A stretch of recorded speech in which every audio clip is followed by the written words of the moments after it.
Certainly. All right, we're going to expand this conversation on the social scene. We have a very special guest, Miss Lucinda Anderson, joining us today. Yeah, she calls herself the Frugal Socialite, and we're gonna talk a little bit more about why she says that. But maybe we should start with the fact that when administrations change, there's a big impact on the social scene. Democrats and Republicans party different. Yeah. They do. They dinner different. They shop different. Yes. It's a little different. At least it manifests itself differently in this city. All of what you said is so true. Two of my favorite resorts have a Democratic following and a Republican following. And depending on which side you aim for, you go to one or the other resort. Lots of Washingtonians right now don't really feel that their lives are going to change as much as maybe in former administrations. And I think it's a little bit because there's a real exclusivity feeling right now in the air. I mean, if you look at the dais behind the president, trillions of dollars were standing there.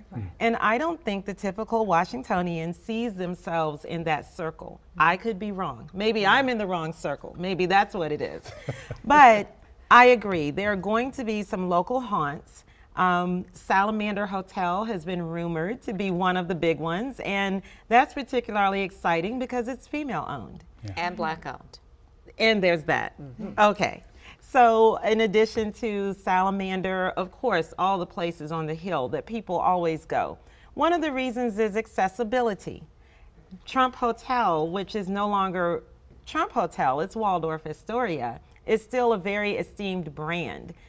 Anywhere you go in the world, or New York, when you go to Waldorf, you're going to run into the right people. So if you want your resume to expand, if you want your social media to be crowded with pictures of the right people, these are some of the places you need to show up. So how do you establish yourself as one of these restaurants or social clubs in the Washington area? Who's to say, okay, this is where members of the GOP hang out, this is where Democrats hang out? How does it happen? The name of the game in 2025 is basically crafting unique drinks, having the right experience, and to think about Ted Danson and Cheers.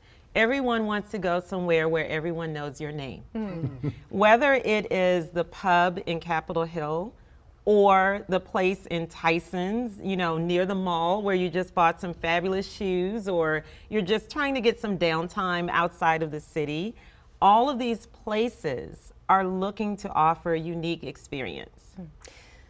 Excuse me, I was just thinking, when you think of politics, sometimes when you think of DC, you think of power. It's all synonymous, right? And a lot of those political dealings are happening in back rooms, or they're often done at restaurants around the city. So if you're thinking, hey, I'm gonna make a power play and I'm gonna be at one of the hottest steakhouses, restaurants, wherever, what are one or two I would go to maybe?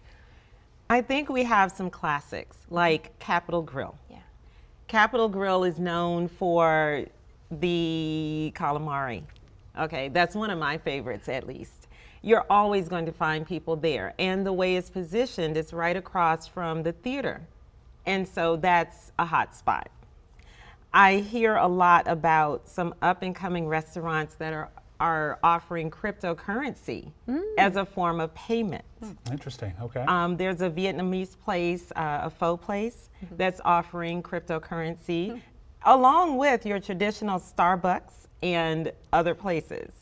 And that may kind of fit into the profile of our president because he does love some of our regular chains out there. Well, especially with Elon Musk and his Dogecoins, and I wouldn't be shocked if you could get a bowl of pho for a few Dogecoins. That's fascinating. So part of the allure of being in Washington is to actually see the people in power. And Democrats, in many cases, in the Biden administration and Obama administration, you might find First Lady Michelle Obama at the Target. You might find Dr. Biden at a Soul Cycle class or something like that. Where are people going to go when they want to get a glimpse of the Republicans in power? Well, golfing is one way to always see people in power, whether it's a business executive or someone in the GOP or a Democrat. I mean, just someone who hangs out in this kind of crowd. Of course, if you can't make it to Palm Beach, we always have great golfing on bases. Andrews Air Force Base has a golf course. That's where Air Force One is. Who knows if you're waiting for your flight and you just, hit a couple of balls really quickly. You also have places like Cafe Milano in Northwest. That's a place that GOP hung out a little bit. Yeah.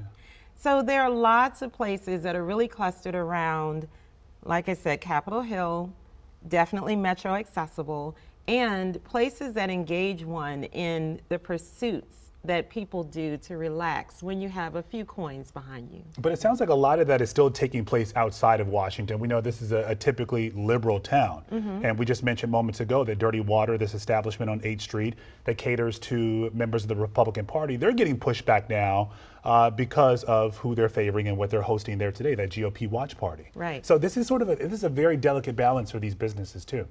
It really is. I think a lot of businesses don't want to be seen as being too friendly to either side because it really is a delicate balance. I think that a lot of businesses are trying to welcome all types of business, yet capitalize on what's going on. If you're a business owner, today is it. There's so many people in Washington. You can't turn away parties. Right. You really want to foster people. And again, any business that's going to provide great service, have something unique, and they're located where people are who are working diligently for the country, they're going to be the ones to profit. As the frugal socialite, Yes. I'm just curious, one of our favorite things to do is get that insider scoop, insider hook. Yes. Anything you would leave us with that our viewers should know that you would find particularly poignant or important? I always encourage everyone to work those apps. Yes. There are several apps now where you can make reservations. Resy, OpenTable. OpenTable is particularly great because you get Amazon points, you get dining points. Resy is really geared toward American Express members and things like that. The reason that I say this is because restaurants always favor people who make these reservations. And you can plan ahead. So if you hear that something's going on in town that would cater to the more prominent Washingtonians, book that date at one of the restaurants in the area. Whether you intend to show up or not, you want to have yourself on the schedule. So that's one thing. Another frugal socialite tip is, sign up for everything.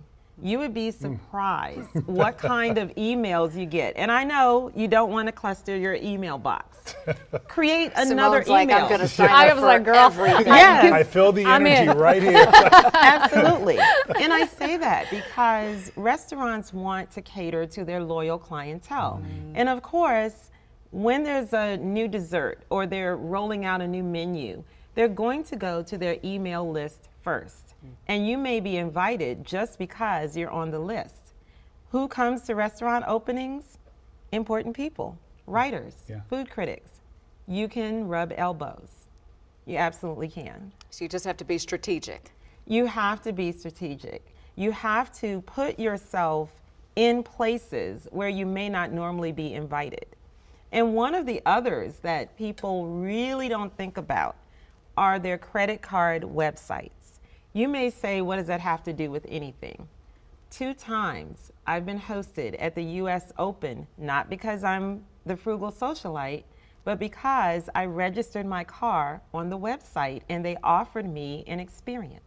An experience. An experience. Okay. Right. I happened to watch Coco Gauff when she had her tournament. It was just random. We were in the suite. We had great food. We were rubbing elbows with the tennis greats. Was it $75,000 for the suite? It was 0. Oh. Because they were I like that phrase, yes. this part. It was it's 0 all good. because they were hosting people who buy their brand. Okay.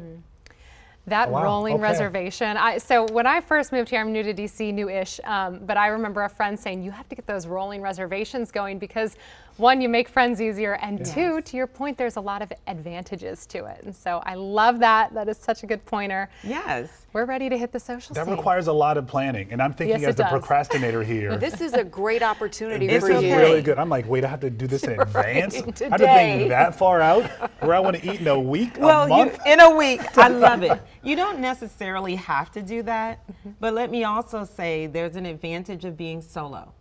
When you show up by yourself, Wow. you can always be seated because there's a bar chair for you. There is somewhere for you.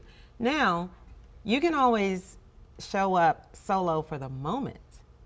Who knows that you're going to run into 5 friends who just happen to meet you there. There you go. But once you're there, ordering, spending money, being friendly, We're going to do this. they'll make some place for you to So sit. each of your friends needs to make a one-person reservation, Right. and then you, oh look, you showed up here too. It all works out. You're always really early, so does. you'd be the one to go in advance. We'll I'd meet you save your there. seats. I'd save your seats. We got to plan. That's being a Oh, good friend. Yeah. I try. Lucinda Anderson, we call her the Frugal Socialite. Thank you for Lovely. being here. Good friend to us It was today. so good Yes. to see you So good to again, see you. everyone. Thank Had our you. backs. Thank you so much. It was lovely. Absolutely. Thank you.